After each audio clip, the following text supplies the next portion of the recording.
Audience here today. We also have an online audience of over 150 to 160 people. That's the last count that I was given.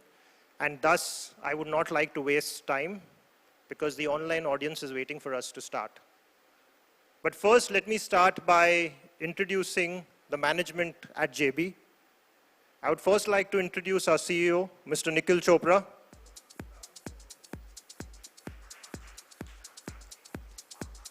Then our CFO, Mr. Lakshya Kataria. Mr. Kunal Khanna, our President Operations. And today we also have the presence, which you all would have not heard on an analyst call. We have Mr. Dilip Singh, who's the President of India Business for us. So with this, I would like to start the proceedings right away, and I would like to invite Nikhil Chopra, our CEO, to come forward and make the presentation today. Over to you, sir.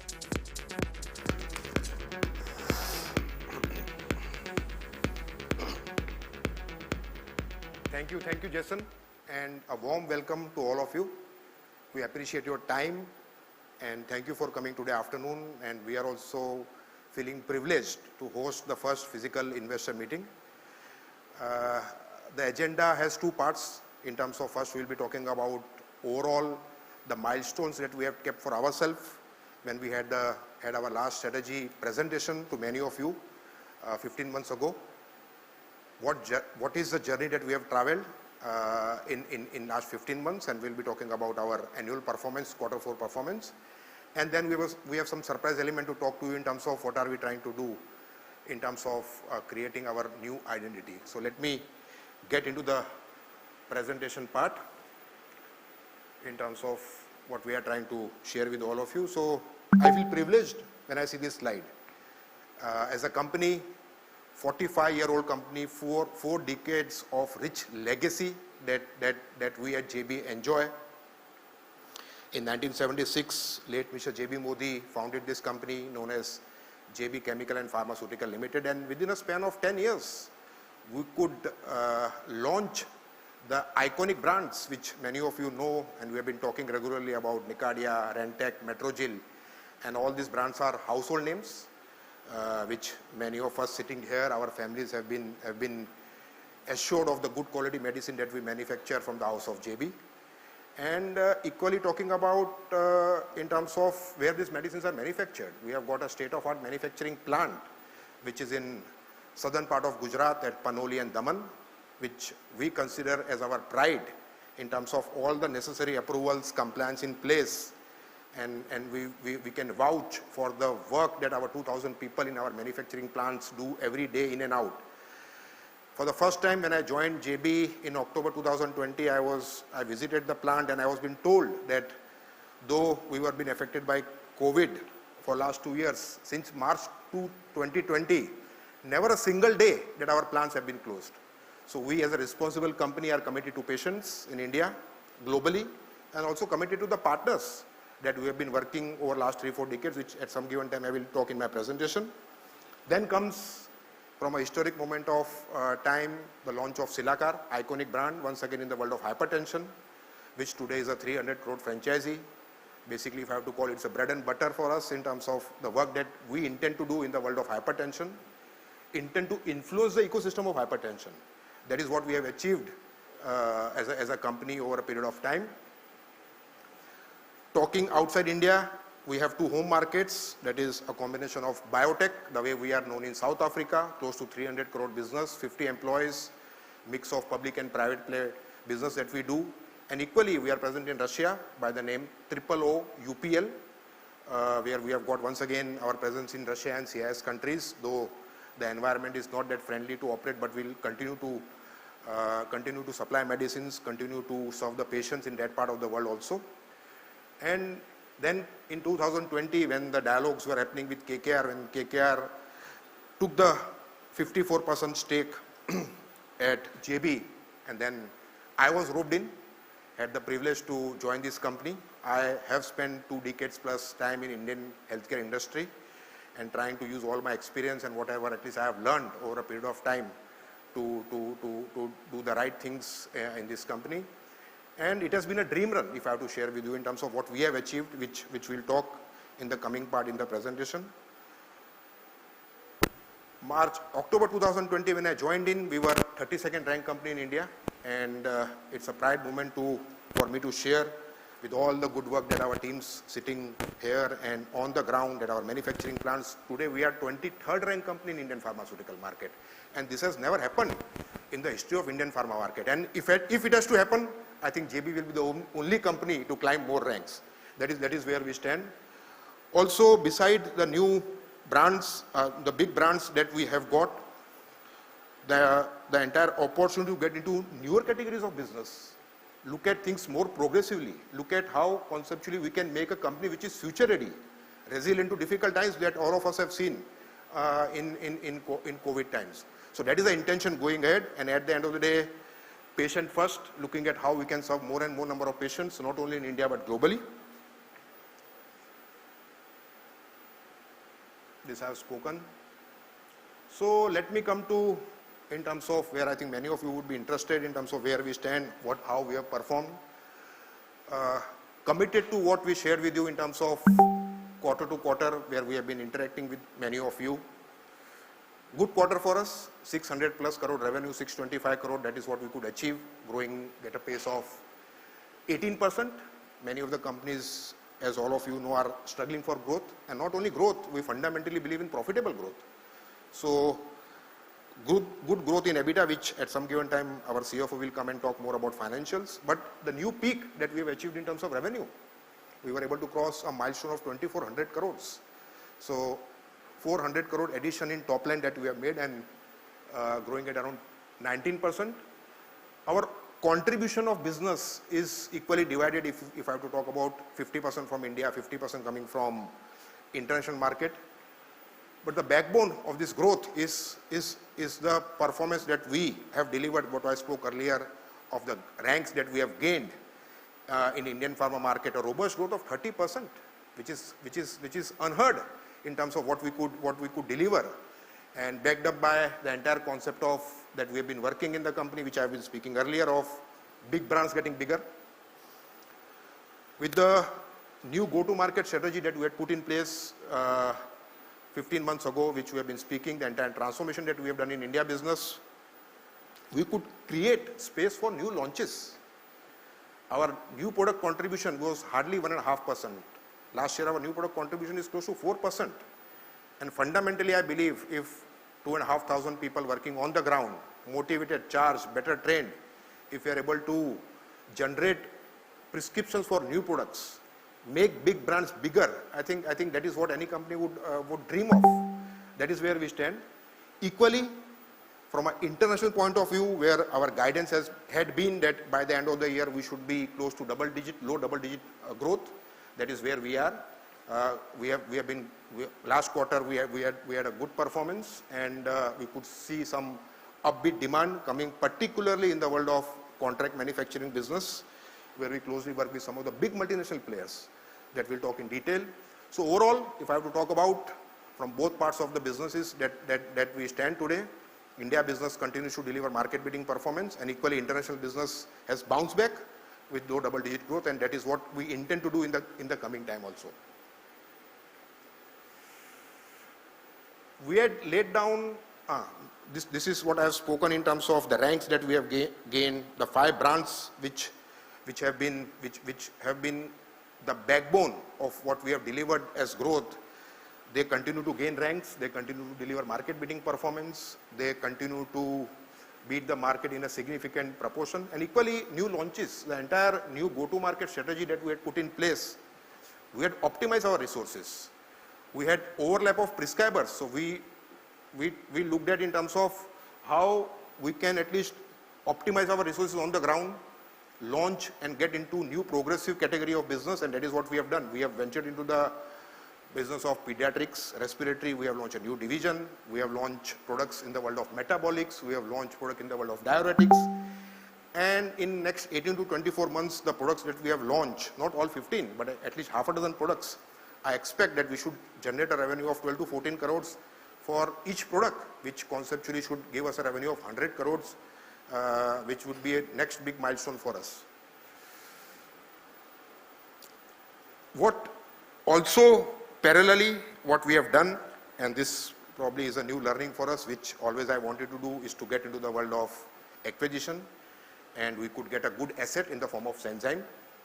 Just to briefly talk about Senzyme as an entity, we could buy out this asset at a cost of 650 crores, 150 crore revenue, more into the world of probiotics, mass and class probiotic. That is what we could get.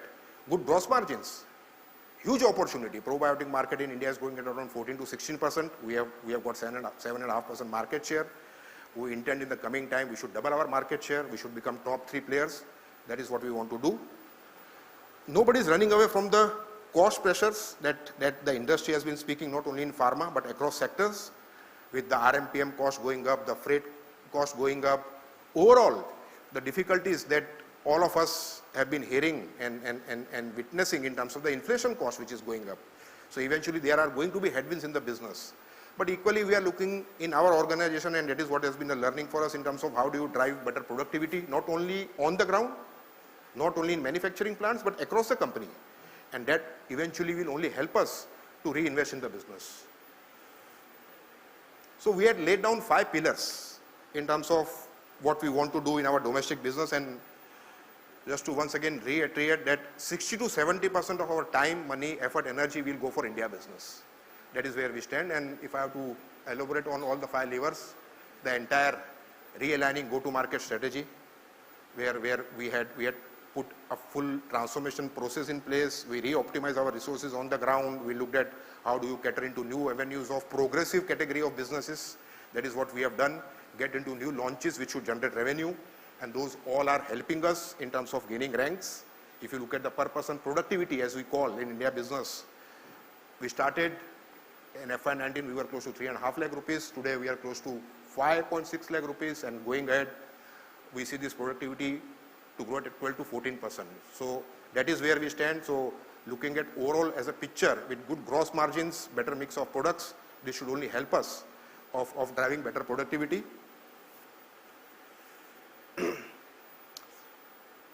If you look at Indian pharma market, 60 to 70% of contribution of 1.5 lakh crore market comes from acute business, and around 30 to 40% contribution is coming from chronic business. If you look at the way we were placed, FY18-19, we were 40% business was coming from chronic and 60% was acute as the pharma market. But we have inched up in terms of our chronic business now close to 50% with the entire work that we have done in the world of hypertension, in the world of GI, where it is more big mix of chronic, and equally in the world of nephrology. And addition to Senzyme, also you would have heard, and we have been talking to you in terms of we have got into the world of heart failure with getting the in-licensing product from Novartis, which will only help us in terms of inching up our contribution of chronic portfolio to 55% in the coming time.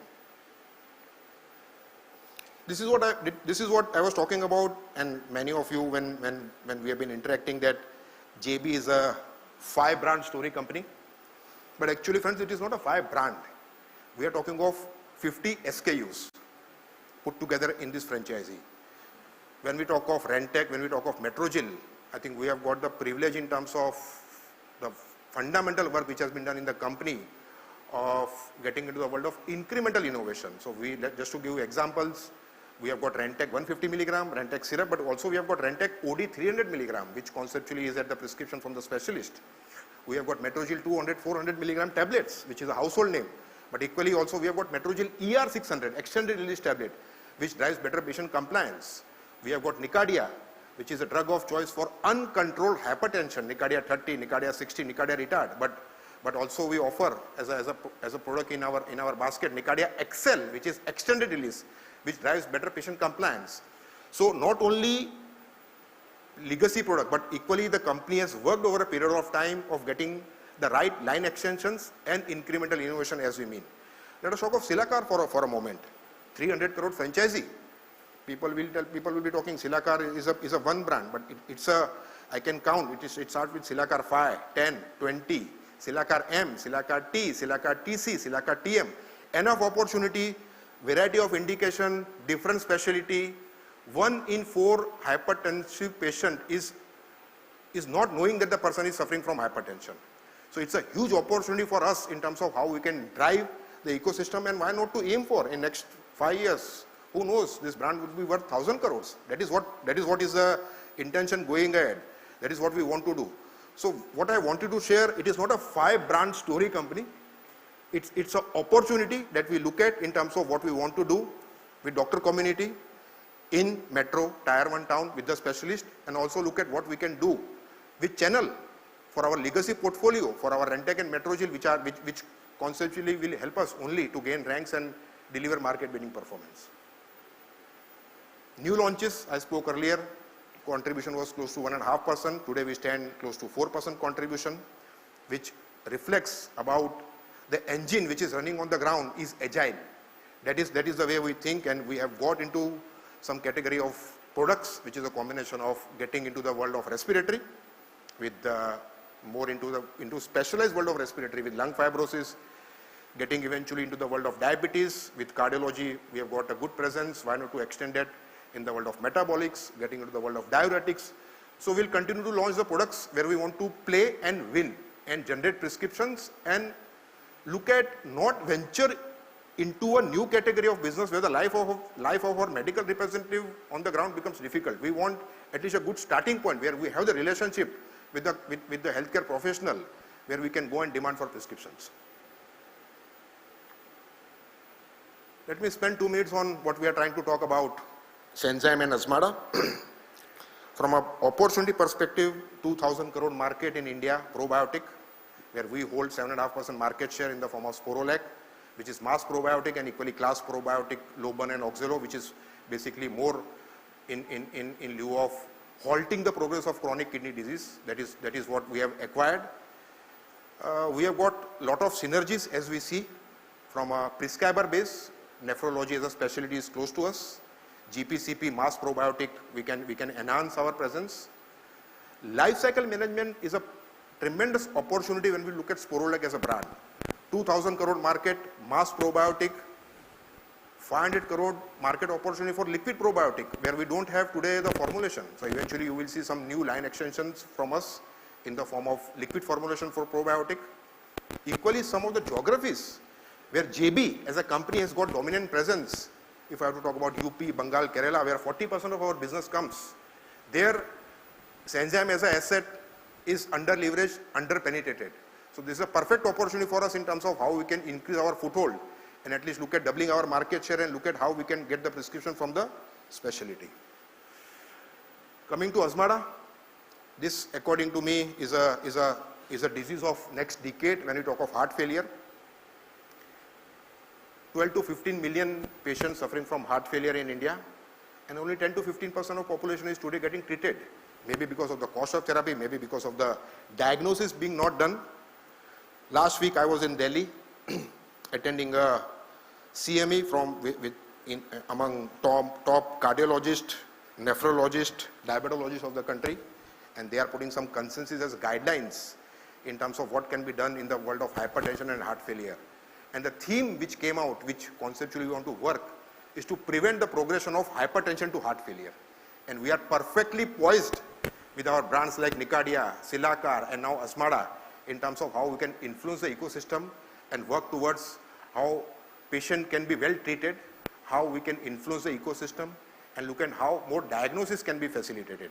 By the way, this product goes off patent in November, December, and you will see 50 companies coming with this combination of sacubitril valsartan.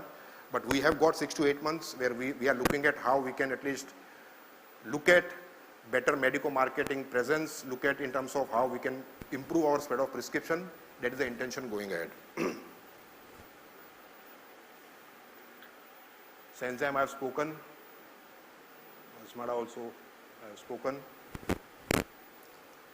So 15 months ago when we shared with you our strategy deck in terms of where we were, today we are talking where we are and where we want to be.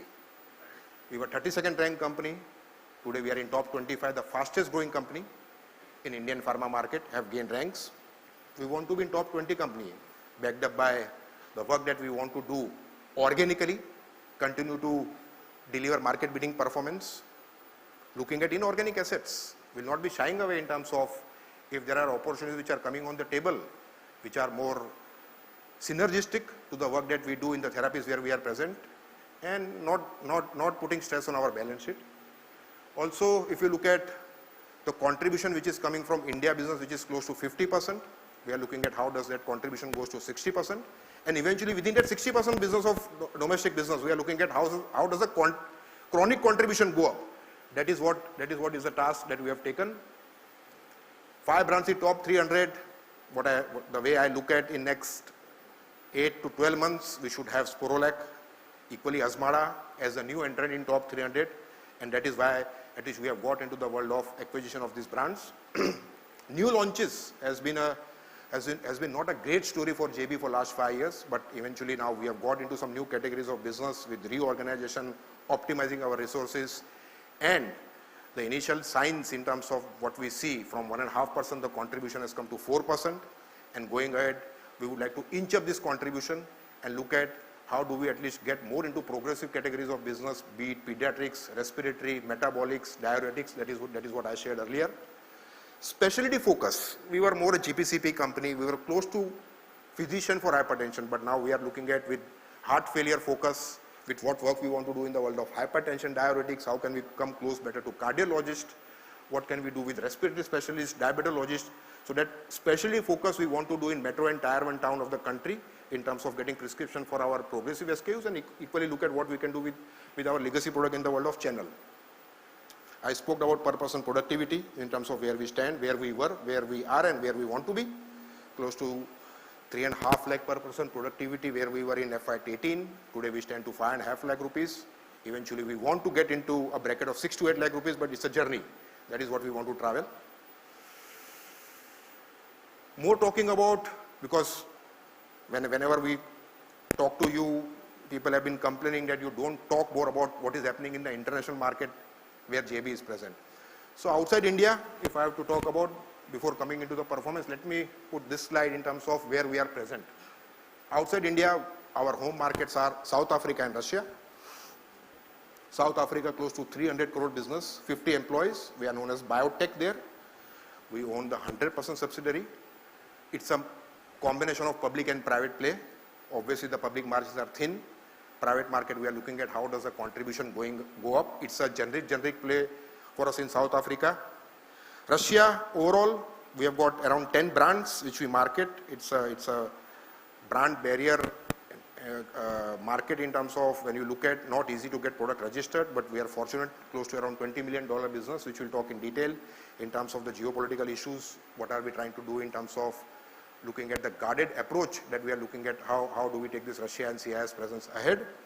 Outside these two home markets, we are present in 40 countries. That is what we call our ROW business, which is a combination of 4 clusters: Sub-Saharan Africa, Latin America, Southeast Asia, and Middle East. That is where we stand, and this is more a distributor-led model. We work to distributors and they have representatives who work for JB, who work for companies to put together. And equally, we have got some presence in US. We own 15 ANDAs, close to $30 million business. US business, the way we are looking at going ahead, our run rate has been 1 to 2 ANDAs that we have been filing every year. Going ahead, we will look us at filing 8 to 10 ANDAs in the next couple of years, which will be a combination of low volume, high value, and niche competition. And this is backed up by the work that we are trying to do in the world of API, where much of the API that we manufacture will help us to be cost competitive in US market. As you all know that there's a price erosion risk which always we face in the world of US market. That is where we stand. These are the cluster of business where we are. Just to share once again overall the performance, we could bounce back in Q4, backed up by some of the geographies in BGX market. Equally South Africa, we are now today 15th ranked company, growing at a pace of 20% plus as compared to single digit market growth. And from a perspective of CMO business, where we work with some of our big partners, there we could see better demand coming in, and eventually for next year also we see at least that business will help us in terms of driving the volume growth.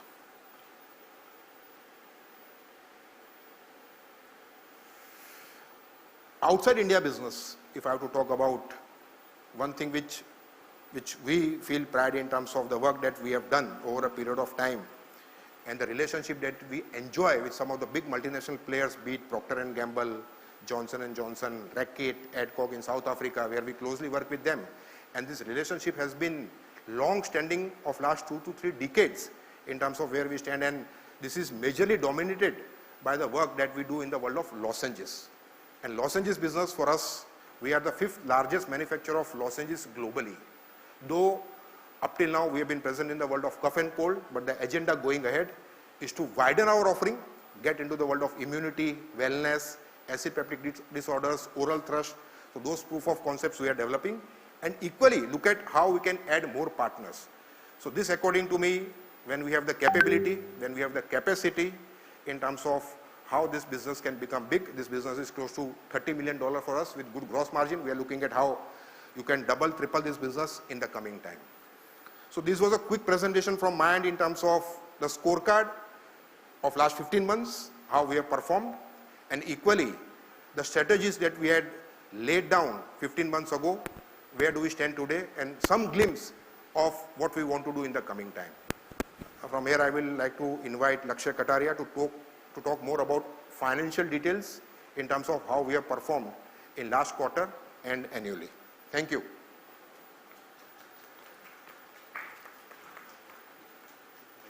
Thank you, Nikhil. Thank you. Am I audible? No. Yes. Am I audible? Yeah. A very good afternoon to all of you. So what I'm going to do in the next couple of minutes is talk you through, our financial performance for Q4 and for last.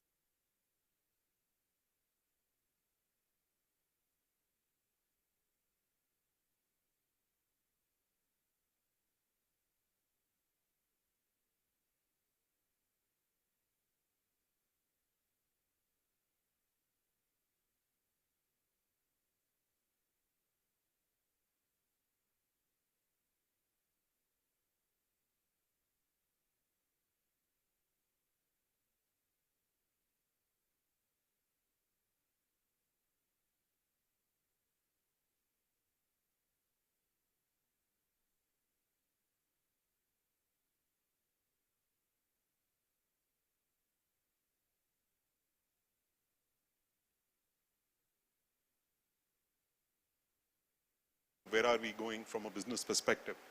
So there is a non-cash ESOP cost that has now become a part of EBITDA.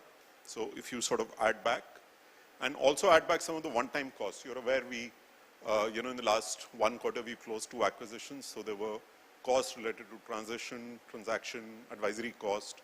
So if you sort of add those back, the adjusted EBITDA for the quarter will be about 164 crores, and for the year at 634 crores. In terms of percentages, it's pretty close to the guidance we've been giving you every quarter. If I look at year-on-year growth from a Q4 perspective, we were at 124 crores same quarter last year.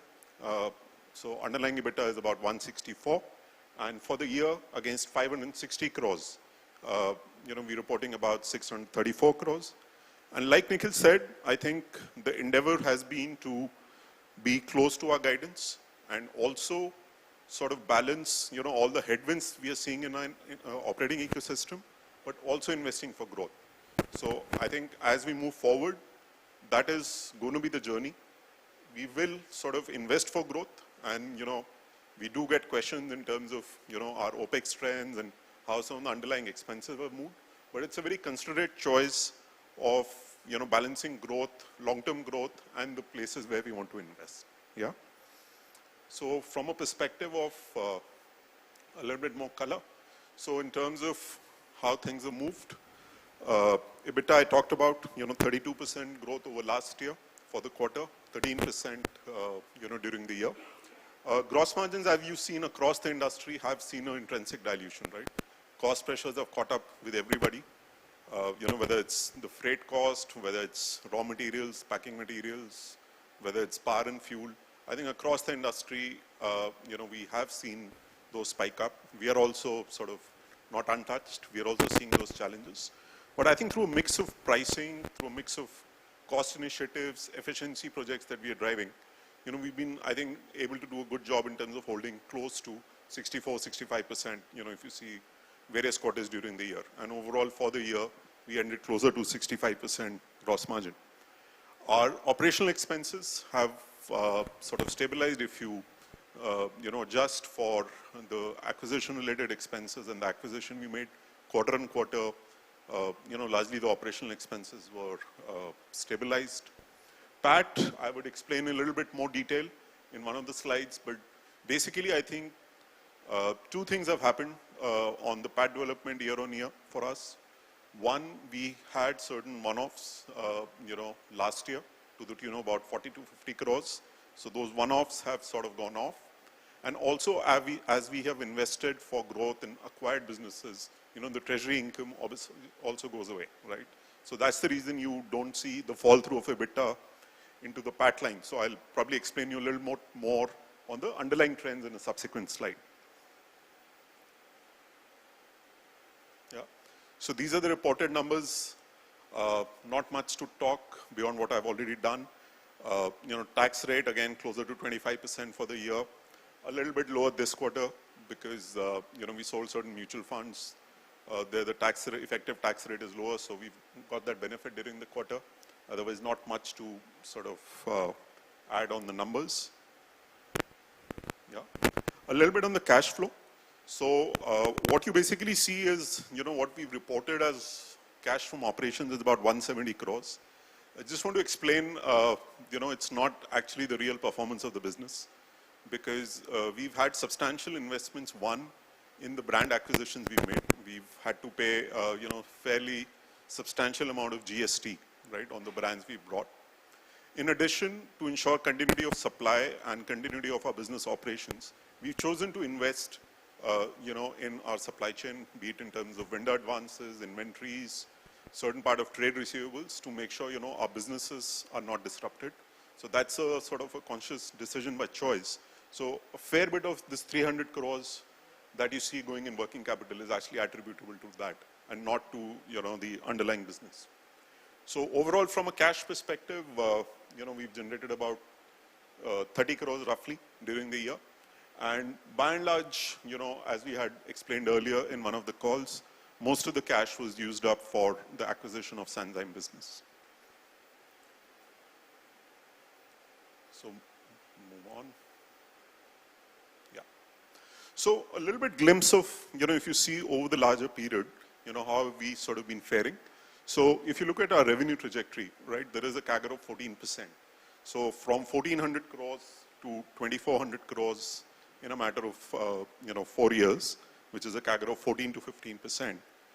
And within that, if you look at a domestic business, we've almost doubled over the last 4 years, right? From 588 crores to 1170.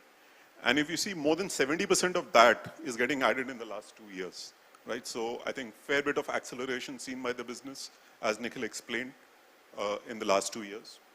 Similarly, on the international side, 800 crore business 4 years ago, this year at about 1250. And here again, if you see the trajectory, right, out of the 400 odd, 300 has got added last 2 years, right? So I think both businesses sort of seeing resilient performance, strong performance. Coming to the financials, if you look at our reported EBITDA, it's 26% growth. But like I explained earlier, this has certain one-offs related to acquisition. It has a non-cash cost pertaining to ESOP. If you nullify for that, it's a 30% sort of a CAGR over the last 4 years. From a PAT perspective, if you really look at a trajectory, we were making little less than 150 crores 4 years ago. Last year we reported 450, but there was an underlying one-off. So you net that, it would be about 410. And this year, while we've reported 386 crores, if you add back the non-cash and the acquisition-related expenses, the underlying trajectory actually for PAT also continues to be fairly strong, right? So 139 to about 450 would have seen you at about, again, 30% plus growth, yeah?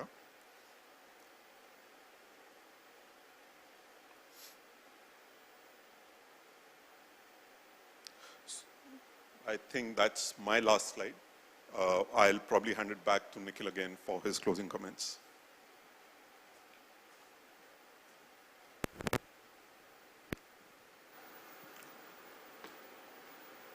So overall, I think you people would be obviously having a lot of questions in terms of the growth that we have been showing, and equally from where we come from a EBITDA margin perspective. We'll be more than happy to answer those questions in our Q&A forums. And thank you, Lakshay, for detailing the financials.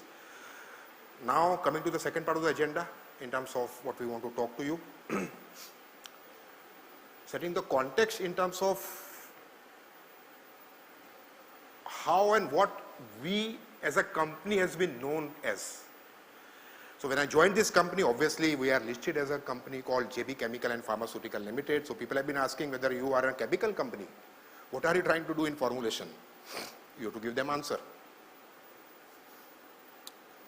India business, when we had launched four years ago, 3-4 divisions, we were called Unique Pharmaceuticals.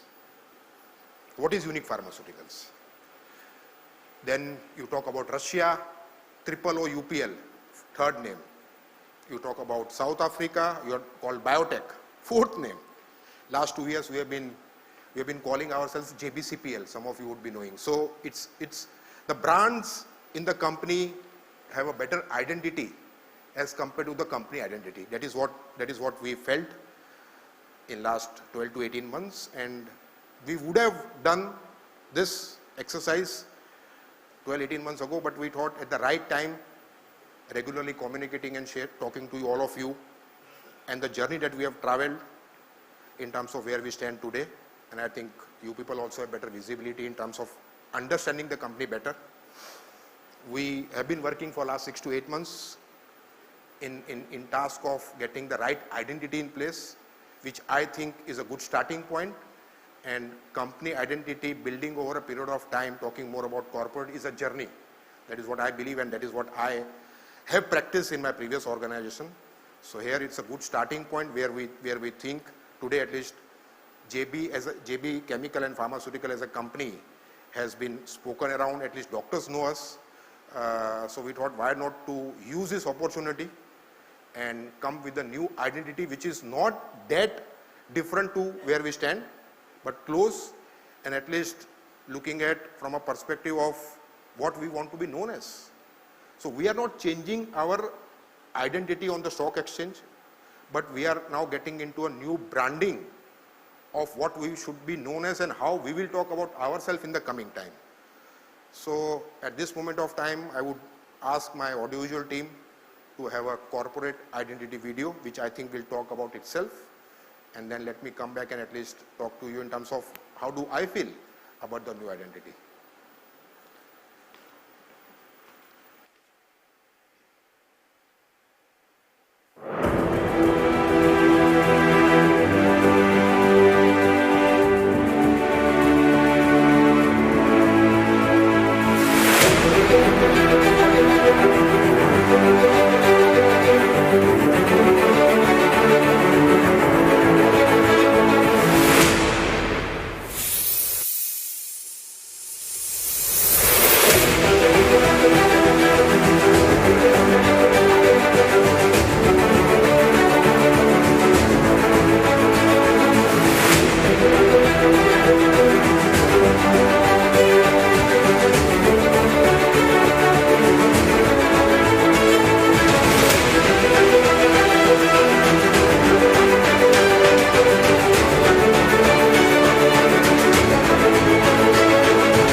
And friends, this is our new identity, JB, Good People for Good Health. We had a media conference a couple of hours ago and we said, why not also show this entire new identity and all this lovely setup for the analyst also. And thus you all also got a privilege to kind of witness it. With this, I would like to just invite the management just for a few minutes, just as a token to stand on stage, and then we will go to the Q&A. Please, Dilip, Kunal, and in the meantime, we'll also be ready for the Q&A. We'll just have this very quickly done.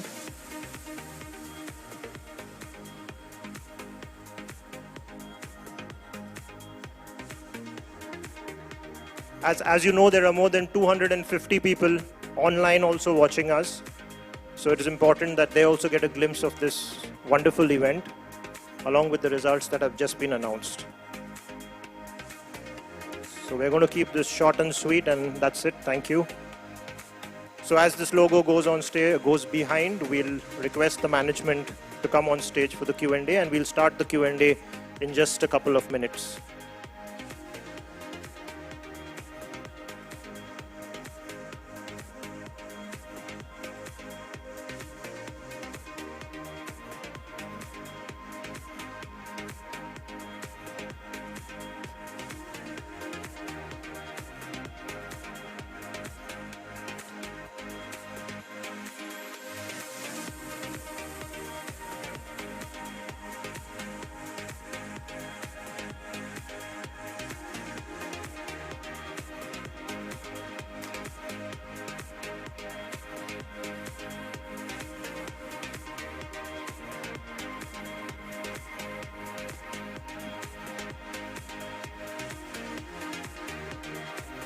May I request Nikhil, Lakshay, Kunal to please come on stage.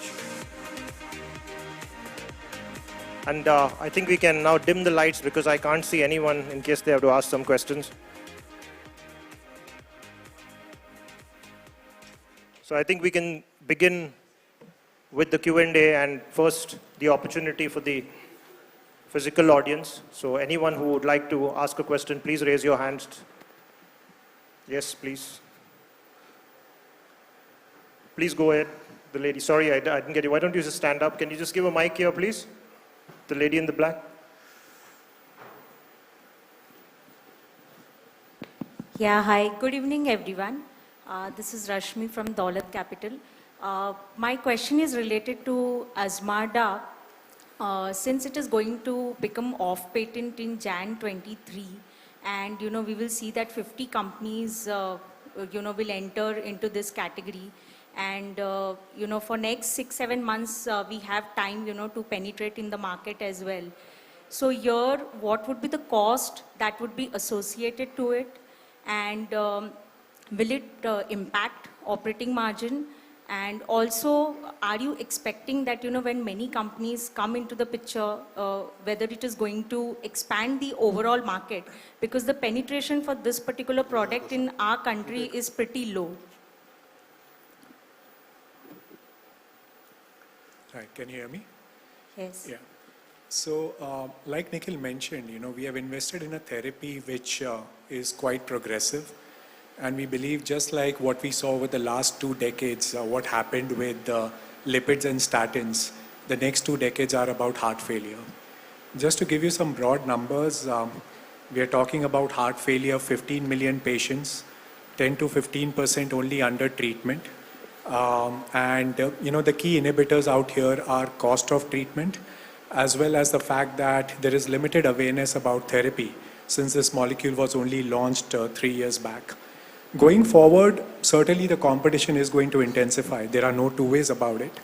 However, having said that, if you see what's happened in the Indian market over the last 4 years, whenever a molecule has gone off patent, be it ticagrelor, be it vildagliptin, in most cases the volumes have actually gone up 3 times, which have actually helped neutralize any price impact, because as the affordability kind of becomes better, the ability of prescribers to make it available to more number of patients, given the actual prevalence, becomes much more easier and accessible. So we also certainly believe, given heart failure is going to be a very chronic, serious indication which is going to impact the population. There is no reason why the volumes are not going to go up to 2.5 times post LOE within a 2 to 3 year horizon. And brands who enjoy exclusivity during the pre-LOE phase certainly are able to retain their market share. The second important point out here is from a pure financial and margin standpoint. Post LOE, of course, we will have the flexibility of sourcing this domestically and localized. Because right now, because of our arrangement with Novartis, we are kind of importing the drug and therefore dealing with a limited gross margin profile, which significantly improves and kind of neutralizes any price impact which is going to happen post LOE. The first 6 months are certainly investment-led growth. It does not impact our overall EBITDA situation in any way, but we certainly believe post LOE this is a good margin accretive opportunity for us. Okay, and my second question is related to the CMO segment. We are expecting a very strong traction in this particular segment, and that is the reason you're adding customers as well as new product launches. Could you just broadly give an idea which geographies are in currently we are in, and whether we are just launching cough and cold segment, or there are other products, which we are targeting? So, as I spoke, I think what we are getting into is to go beyond cough and cold. And there are novel proof of concepts which have been developed, more in the world of immunity, wellness, sleep disorders. And the geographies that we are present is a mix of Russia, South Africa, Southeast Asia, Australia and New Zealand. And the sweet spot, if I have to talk about our CMO business, is both from a capacity point of view and the capability point of view. We are rightly placed.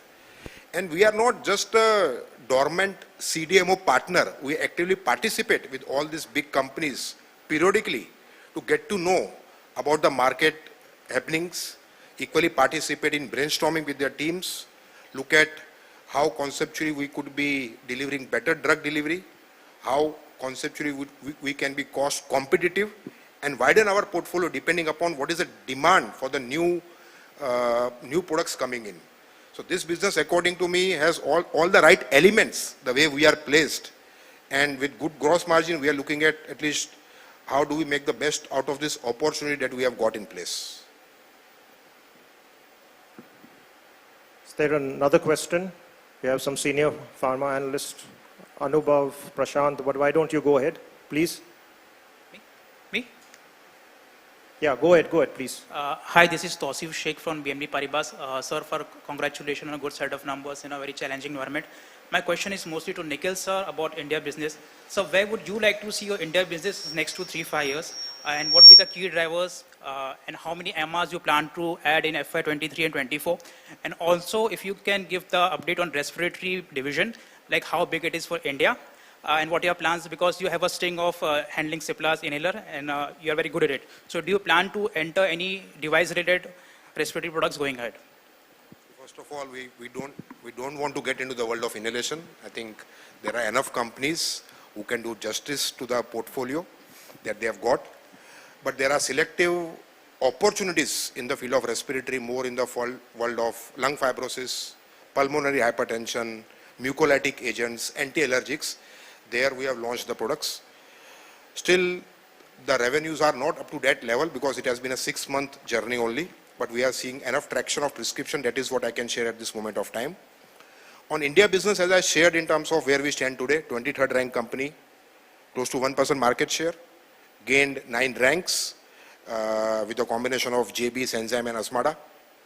Obviously, the entire hypothesis of the way we look at growth is what I spoke. The big brands have to get bigger because this big, when I talk of these big brands, I think one point also has to be considered that we have got a dominance presence with 50 to 85% market share in these big brands.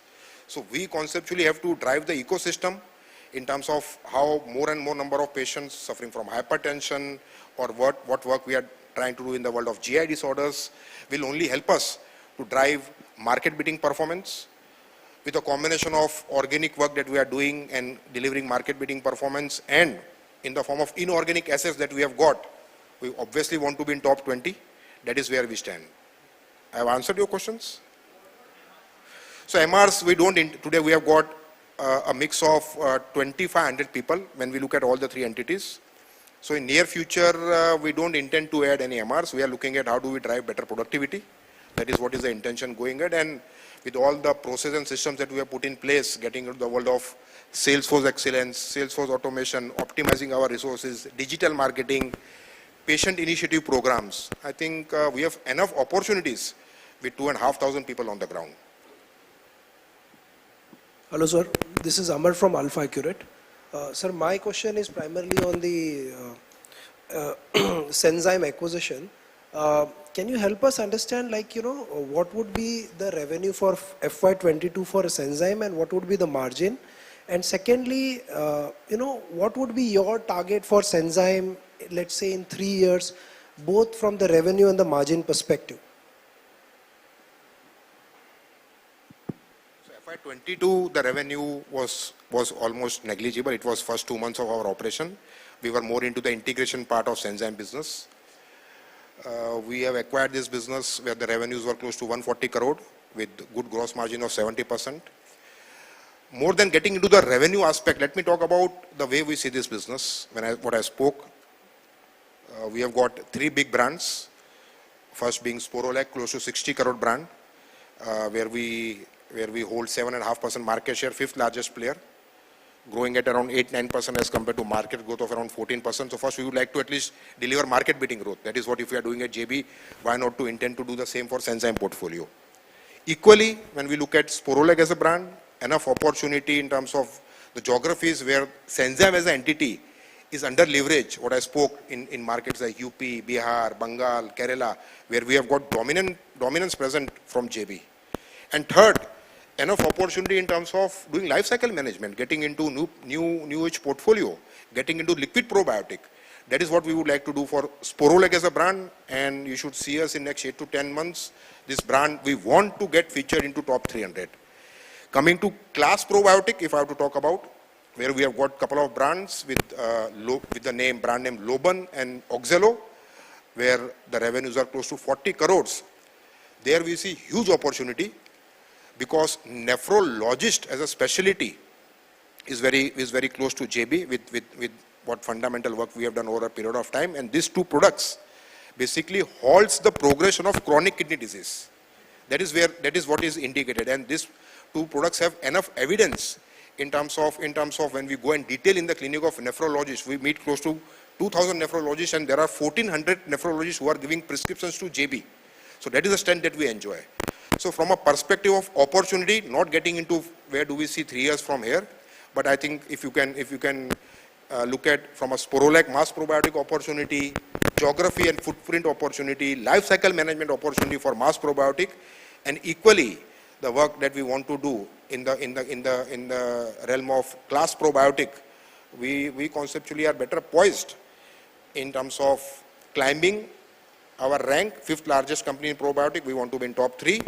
We want to deliver market beating growth, and at some given time see Sporolac in top 300. So my context to ask this question was in 2017, Senzyme individually used to do 230 crores kind of a revenue with a 28-29% kind of EBITDA margin. So my context to understand is that, do we see that at least in 3 to 4 years we can reach the historic level of Senzyme? I think we should do better. That is what I can say. That is what commentary I have given in terms of when you look at qualitative aspect. And outside Sporolac and Oxelo and Loban, we also have got portfolio which is more into female healthcare, more into the world of infertility. So eventually this asset, when we saw, was having confined present.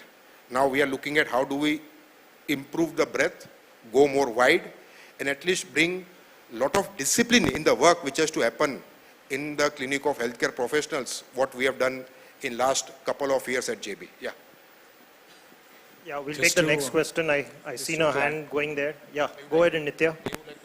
Yeah, sorry. Just to clarify one point out here with respect to Senzyme.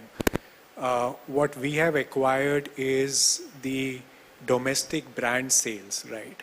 There is a separate contract manufacturing business and some part of exports which does not form part of this consideration.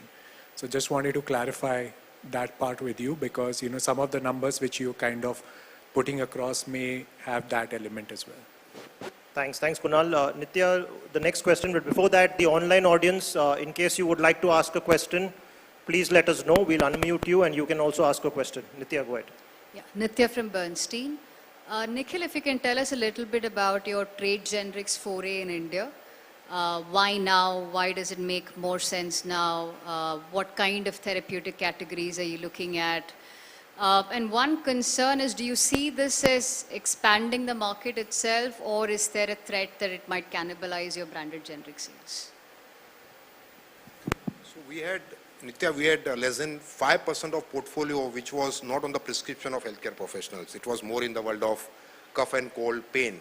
So that is what we have shifted to trade generics. And trade generics, as you know, is a big market opportunity. Though margins are thin, but if you get some good critical mass of patients who are consuming, and then you get into the brands that you can create in the world of trade generics, which some of the organization has done, the opportunity comes in. And from a perspective of, we are not looking at launching products which conceptually will cannibalize the presence in the prescription market. That is not the intention. And we are not looking at that business to go in terms of high value. We have got good portfolio existing, and we have launched some of the SKUs which is more into acute, more into cough and cold, more into pain, more of the legacy products which were not on the prescription of the doctors. So that is what we saw as an opportunity. And this business still is a single-digit contribution which is coming to India business. Yeah. Do you see that becoming meaningful? No, not that meaningful. I think we have enough opportunities, what I've been speaking in terms of what we have got, in terms of what we have acquired, whether we talk of Senzime, we talk of Asmada, or the new launches that we have come with. Got it. One last one on capital allocation. So when you look at the various markets that you're present in, why does it make sense to continue investing in the US given all the competitive intensity we are seeing, the fact that price erosion is not going away anytime, anywhere soon? Why invest in the US at all? So let me start in, and then Kunal, you can come in terms of, see, the US model for us is a very different model. It's a cost plus model. We are not directly present in US. We have been holding 15 ANDAs, and some of the ANDAs that we hold, we have a backward integration of the APIs that we manufacture. We have been filing 1 to 2 ANDAs, now close to $30 million business that we do in US. It is not that we are investing that big capital and we want to be a $200 million company. That is not the intention going ahead. But we have identified some opportunities in terms of the technologies that we have got, whether we talk of OROS technology, we talk of laser drill technology where JB plays a bigger role. And the products that we have identified are low volume, high value, niche competition, API backward integration. So we don't want to get into $200, $300 million business where you start getting the pressure of price erosion. But we would like to test ourselves. Is it that this we can do? And that is how we have enhanced our R&D expansion. Our R&D spend are still sub 2%. So it does not make that big impact in terms of when we look at from an EBITDA perspective. Kunal, anything you would like to add? Just, I think, very similar thoughts out here. I think what we are trying to do is make maximum use of the infrastructure which we have in hand, right? We are a fairly large player on the OROS platform. We have seen very good success with very limited products which we have launched. And our approach of selecting the products also, you know, which are going to come through over the next 18, 24 months is to leverage on the platform which we have and be very sure of the execution capabilities. So we are kind of pursuing assets which we know we can execute very well from a development and manufacturing standpoint. And it's a very selective stage gate approach as Nikhil has always maintained, right? So nowhere are we committing to speciality, nowhere are we saying we are doubling or tripling our R&D spend. As we see success in a very gradual and selective way, we will want to kind of pursue more assets if we believe, you know, it makes sense for us. We'll just take a question from the online audience and then we'll come back to you, Cinderella. Yeah, Operator, you can go ahead and unmute the online audience.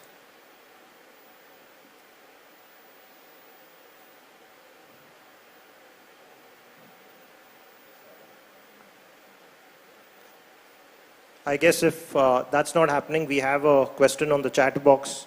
I think clearly one question which has come in from Rahul is that what about the operating margins that you're seeing going ahead in the next year? Yeah. So I think if you look at our operating margins for the quarter in the range of about 25.5, 26, the way we are looking at the next 1 year and the visibility we have, we see our operating EBITDA in the range of 24 to 26, depending on a lot of dynamics at play right now, but that's the visibility we have. I think from our perspective, 2 or 3 critical things to make sure our EBITDA trajectory continues to be strong is one, managing this uncertainty on the supply chain front, where Kunal and his team are driving a lot of initiatives to make sure our costs are under control and we manage this inflation well. Second, we will be looking at a lot of pricing initiatives, right? So wherever there is an opportunity to maximize on pricing, that is another opportunity from a profitability perspective.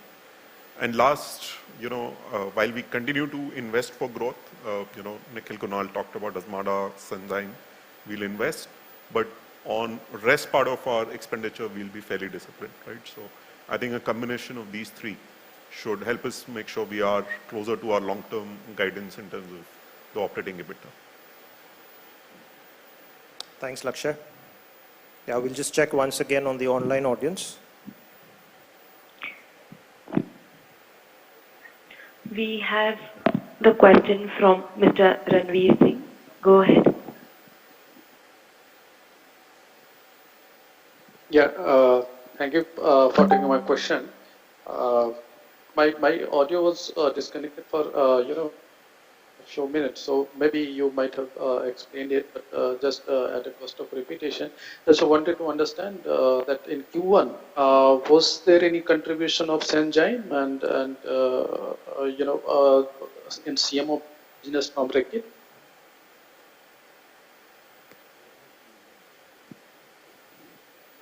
I guess the question is referring to Q4, right, of the financial year? Yes, yes. Yeah. So, yes. I think Nikhil alluded to that fact. We had 2 months of revenues kicking in, but Feb and March generally tend to be extremely soft. So the contribution from the Sanzyme portfolio was nominal. And if we are trying to understand, the fact that India market IPM grew at 10% versus JB growing at 30%, and how much does Sanzyme add, to make things much more clearer, even without Sanzyme portfolio, our growth would have been market beating and we would have been easily 20% upwards.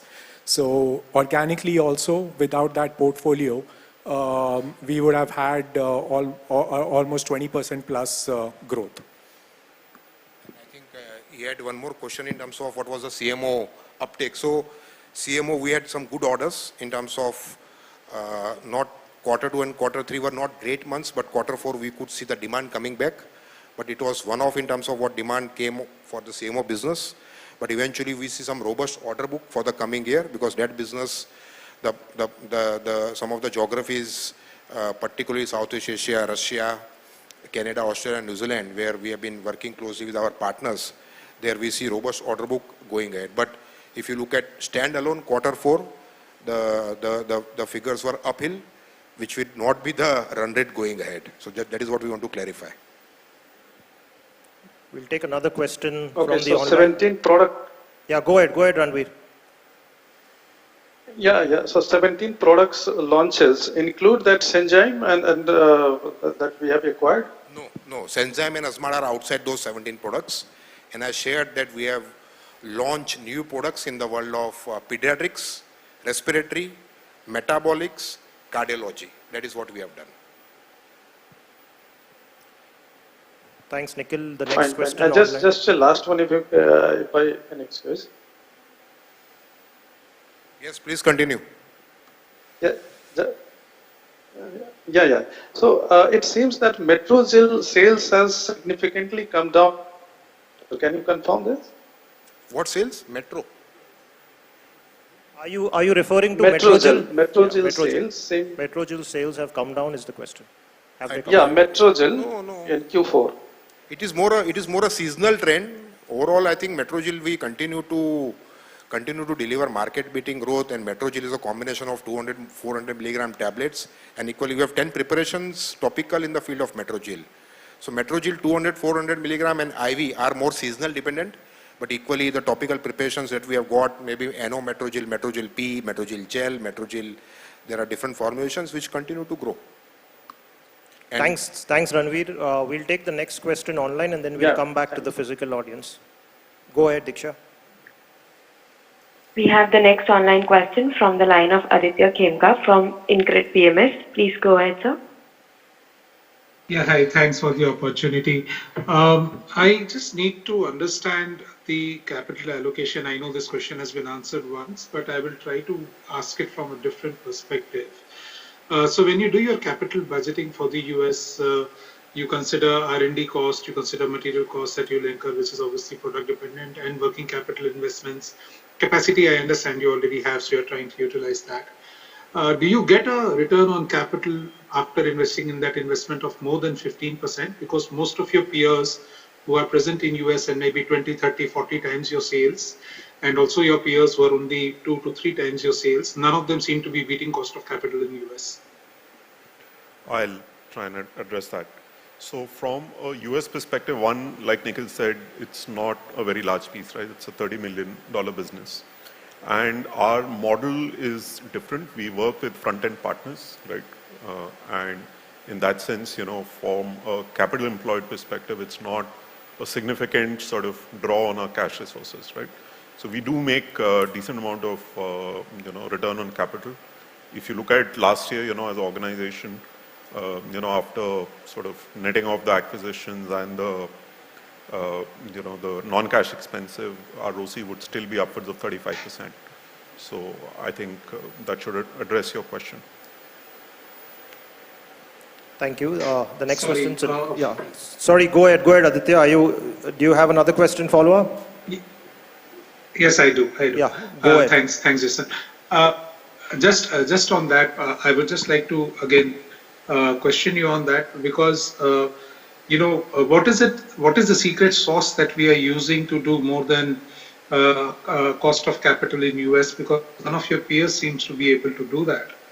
I just want to understand what is the recipe to success that we currently have, and how do we believe, what makes us believe that we will be able to do what none of the others in India seem to be able to achieve? What is the competitive advantage, the right to win?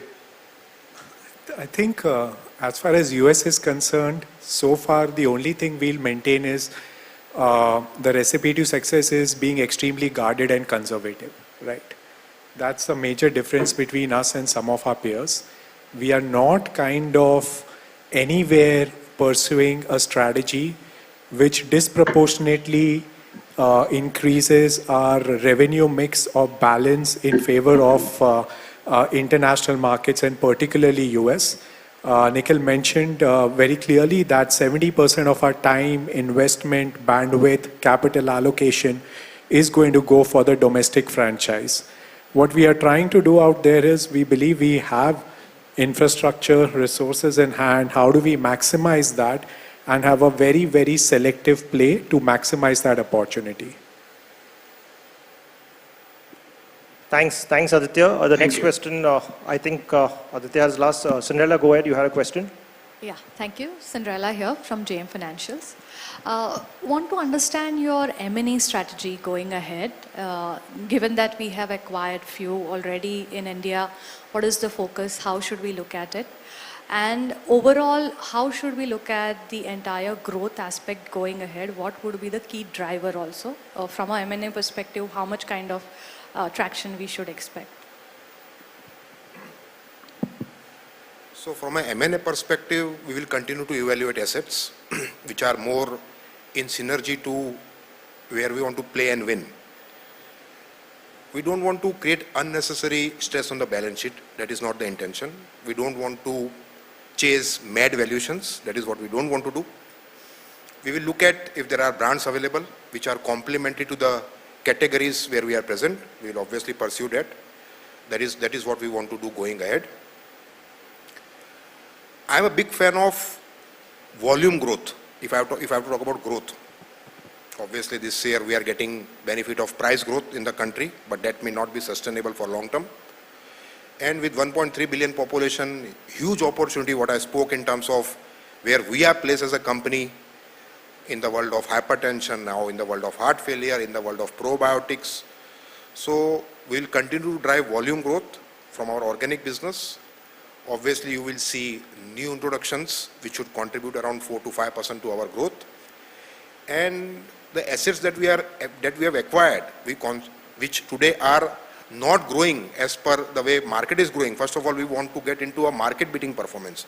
The probiotic market is growing at 14%. We as an asset, when we acquired, it is growing at around 8 to 9%. We would like to get into a growth of 15 to 16% in the coming time with the integration fundamental work which has been done. And Kunal spoke about the opportunity that we have in the world of Azmarda, with only 10 to 15% of 10 to 15 million patients suffering from heart failure are only getting treated. And once the product goes off patent, you will be seeing 30, 40, 50 companies coming in. The cost of therapy will come down. More diagnosis will be done for the patients who are suffering from heart failure. So both the assets that we have acquired, I think touchwood we have got at a good price. We are looking at those assets to fuel the growth in the coming time, and we have got the right teams in place. That is how I see growth going ahead. Any external acquisitions that you're looking at? There are a couple of opportunities as and when it comes. There are one or two opportunities in the world of South Africa where it's a more generic play, but as and when it comes, we'll be able to add more color. Just a couple of more questions. So in terms of the recent bank acquisitions, how should we look at the impact or what we will carry on the gross margins and on the depreciation side for the coming year? Yeah, I'll take that. So from a depreciation perspective, there'll be impact of about 35 to 40 crores a year. We'll be amortizing these brands over 25 years. Yeah, so that's first part. From a gross margin perspective, like Kunal explained earlier, Sanzyme is accretive. It makes 70% plus gross margin. So that's an accretive acquisition. Azmarda for the next fiscal, because we are mostly importing, will have a lower gross margin. But as it comes out, as we go into domestic sourcing, the gross margins will get better. And if we look at overall business from an India perspective, should we be able to grow it much faster with these acquisitions now? And I mean, would we be able to double it sooner than expected earlier? Without the acquisition also, we were growing faster than the market. Yes. So indeed, eventually with the acquisitions and with the right integration happening, I think you should see us doing better. Within 3 years? Within 3 years doubling? I don't want to get into any speculation of 3 years or 5 years, but at least what we intend to do is to deliver market beating performance, which we have done in last 3-4 quarters. And we have got enough things on the table in terms of the levers of growth, where we have been present in the categories where we continue to remain focused, we continue to remain a dominant player. And if we are able to continue to do the good work in terms of influencing the ecosystem, that is what we believe in. It is not that we have launched new products and just getting into the clinic of doctor and detailing the products. That does not help because the competition outside is intense, particularly in chronic therapy. So we will continue to remain focused. We will continue to look at the categories in what I have spoken about: cardiometabolics, pediatrics, respiratory, gastroenterology, where we are present, and continue to have continuous training to our field force, get more discipline, look at how they are motivated and charged, and look at least how significantly we grow better than the market. I think market should grow at around 8 to 12%, and we will look at least how do we deliver market beating performance and eventually get into top 20. Great. One more on the backward integration. We spoke around the backward integration portfolio for our US market. When it comes to India, how should we look at it? And given that there has been raw material and supply challenges, so how should we look at our strategy on the backward integration for India? With respect to Indian market, one has a lot of options available through P2P sourcing, right? So we don't necessarily want to put stress on our infrastructure to do kind of backward sourcing of APIs and all, because ultimately, eventually, the in-source versus outsource decision pretty much land up in some form of parity. So we are not particularly stressed about that. We have multiple options for the new launches which we are doing for our existing in-house products. And given that in most of these product categories we enjoy 50 to 70% share, our ability to command better pricing for the materials which is being sourced also tends to be relatively better in the industry. So that's how, I mean, we don't want to necessarily kind of look at drawing a backward integration blueprint for our Indian products. We are good with a strategy where some of our formulations are manufactured in-house and some of our formulations are sourced through P2P vendors. Thanks, Cinderella. The next question, I think, Kunal, I seen your hands up. Yeah, hi, this is Kunal here from Macquarie Capital. Just one question on how your prescriber mix has changed over the last 3-4 years between GPs and specialists, and what it would be over the next 3 years, and what challenges do you see when you move more towards the specialist? Thanks. Obviously, there will be challenges when you go to the specialist. Not easy to get the prescription, but the way what I spoke, when we started this journey, we were more a CP-GP company, but now the relationship that we enjoy with cardiologist, nephrologist, respiratory specialist, pediatrics, I think the prescription, I don't know whether we have the exact figures in terms of the mix, but Kunal can share that. But eventually, I think if you look at the products that we have launched and the prescriptions that we are getting from the specialist, gives us a lot of confidence that going ahead, your overall contribution, particularly in metro and tier 1 town, for our existing portfolio and for the new products that we have launched, will be more coming from the specialist. But Kunal, if you have detail, just very difficult to talk about the mix. See, it's a very, I mean, because there are no real data points, which are completely audited, but just to give you some broad numbers, when we started this journey, close to 175 to 200,000 doctors being called, and always we have maintained that more than expanding the prescriber base, our endeavor is to drive better productivity, right, with the same prescriber base which we are calling. And that eventually translates into better productivity with your reps on the ground. And with the realigned go-to-market model, we have been fairly successful in doing that. Having said that, there are other specialities which Nikhil spoke about, which we have added. So more, chest physicians, pediatricians, close to 12 to 15,000. With the IVF portfolio which we have from Sanzyme, there are more calls currently which are going to Gynax. Our exposure to Gynax has increased by another 15-20,000. So there are pockets which we have expanded, but the general endeavor has been that you drive better productivity with the prescriber calls which you are currently making, and certainly climb up the ladder with the cardiologist and nephrologist, which are very close to our current portfolio. And the second question would be on the same line. So when you say you are not increasing the number of MRs, but you are still trying to launch a lot of products and you are still trying to get a lot of share. So where does that come from? Whether it will be from higher number of calls which MR does in a day, and will it also increase the product that he has to go to doctor with?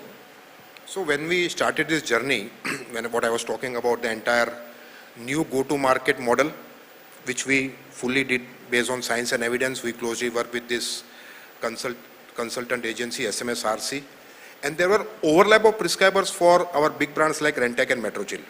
So what we did, we had 2 chronic business units, we had 2 acute business units, we had 4 divisions. We combined that 2 acute business unit, which were, we were 4 product company, Rentec, Metrogyl, Cilacar, Nicardia, 4 products, 4 divisions. So we combined that Rentec and Metrogyl business unit. We were having close to 900 people. Today that business is 1 unit, close to 600 people. We got 300 people out, and we launched a division which is more for pediatrics and respiratory. And we had a good starting point for pediatrician as a specialty. We did not have any products for respiratory. So we have launched half a dozen products for respiratory. We have launched 2-3 products for pediatrics. So that is how we are looking at productivity going up, with now meeting more number of doctors, with optimization of resources on the ground, and equally getting into the world of diuretics, getting into the world of metabolics with our chronic business units where we have created space. That is what the journey that we have traveled. That is where we stand. So we have not added any manpower, and neither we intend to add any manpower in next 18 to 24 months, because we see a lot of opportunities. By the way, our presence is big in Kerala, Bengal, UP, but our performance in metro and tier 1 towns is not great. So there we see huge opportunity in terms of how we can increase our productivity. What I showed, that our productivity is close to 5.5, 6 lakh rupees. So there would be geographies where our productivity is close to 3.5, 4 lakh rupees still. So there enough opportunity in terms of getting the right management in place on the ground and at least support them from corporate. You can look at enhancing their productivity by 1.5, 2 lakh rupees in 18, 24 months. That is what we want to do.